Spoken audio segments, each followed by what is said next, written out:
pakialam natin. Kaya nga siya Diyos tayo hindi Tayo po'y tao. Pagka siya nagsabi, huwag natin siyang questionin. Wala tayong karapatang questionin ng Diyos. Find the truth.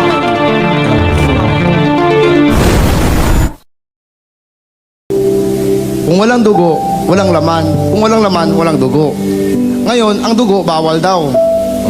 Bakit ang laman di bawal? Kasi hindi ano ang dugo pag walang laman. Paano naging bawal ang dugo? Ganito yon kapatid.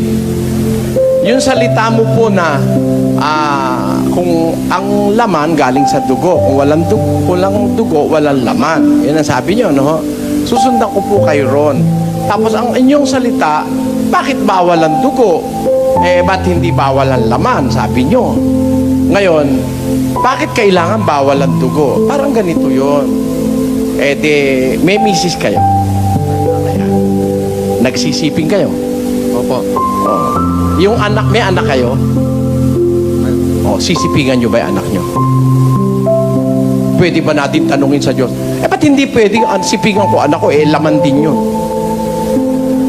Pareho rin yun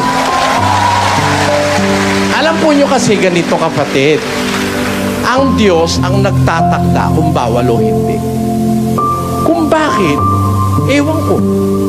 Gusto niya yun Halimbawa, sabi ng Diyos, huwag kang lalapit sa kamag-anak mong malapit upang ilitaw mo ang kahubaran mo. Basahin na nga natin sa Levitico.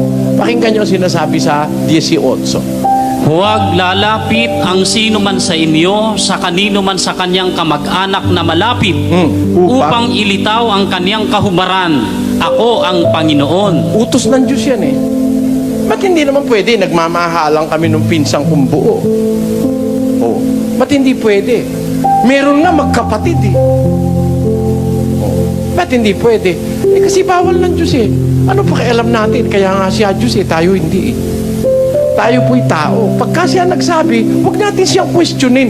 Wala tayong karapatang questionin ng Diyos. Pakinggan niyo po. Roma 9:20. Pakilagay sa screen. Ngunit, o tao, sino kang tumututol sa Diyos? Sasabihin baga ng bagay na ginawa doon sa gumawa sa Kanya, Bakit? bakit mo ako ginawang ganito? Tanyo. O wala bagang O wala bagang kapangyarihan sa putik ang magpapalyok upang gawin sa isa lamang limpak ang isang sisidlan sa ikapupuri at ang isa'y sa ikahihiya? Tanyo. Yung magpapalayok, bahala siya kung anong korte nung kanyang palayok. Kung malaki, kung maliit, walang tutol yung meron ka ba nakitang palayok na humawak ng placard? Ba't ang liit-liit ko, ang liit-liit ko? Wala namang ganun Walang tutol yung silya sa gumawa sa kanya. Tayo rin, wala naman tayong pwedeng itutol sa Diyos Kaya kung ang ilong mo'y medyo pango, huwag kang mahiya kung ang ilong mo ay pango. Di ba ganun? Tama naman yun gusto ng Diyos pango. Hindi naman yata katama yun. Ba't ang ilong ko pangit? O yung ilong ko mukhang kamatis na nakatumpok. Yun namang isa ng ilong, parang Pico de Loro. Hindi naman ikatama yata yan. Dapat kung ang Diyos ay pag-ibig, dapat pare-pareho tayo lahat ng ilong. Sige, susundan ko kayo. Lahat tayo pare-pareho ng ilong, matangos. Pare-pareho ng mata.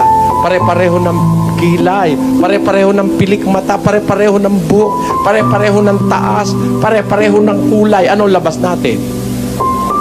Magkakamuka. Pagka merong isang nagnakaw, tinutugis ng mga pulis, nahalo sa marami, magkakamuka ano kaya mangyayari sa mundo? Di ba kaya pagkagulo-gulo ng mundo ngayon? Pero mo'y naandun ka sa courtroom, andun yung akusado, kamukha na yung judge. Kamukha yung abogado. Wala tayong pakialam sa Diyos, basta bahala siya, no? Ang kailangan po natin sumunod sa Diyos. Yon. Pag sinabi niya, huwag tayong tututol. Alam niya ang mabuti sapagkat siya ang may gawa. Siya ang makapangyarihan sa lahat. Ganun po yan.